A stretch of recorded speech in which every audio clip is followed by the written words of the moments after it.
टमाटर खाने से आंखों की रोशनी बढ़ती है। नंबर 2, अंडा वजन बढ़ाने में फायदेमंद है। नंबर 3, केला खाने से दिमाग तेज होता है। नंबर 4, करेला खाने से खून साफ होता है। नंबर 5, नाशपाती वजन कम करने में फायदेमंद है। नंबर 6, काली मिर्च चबाने से गले की खराश दूर होती है।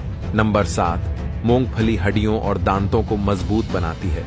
नंबर 8, शहद में अजवाइन मिलाकर खाने से पेट के कीड़े खत्म हो जाते हैं। नंबर 9, अमरूद खाने से कब्ज की बीमारी दूर होती है। नंबर 10, खरबूजा खाने से जिस्म में पानी की कमी दूर होती है।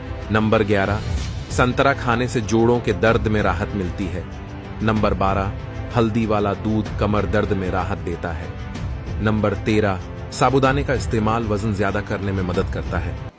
नंबर 14, मूली के इस्तेमाल से शुगर कंट्रोल में रहती है। नंबर 15, गोभी के खाने से आंखों की कमजोरी नहीं होती।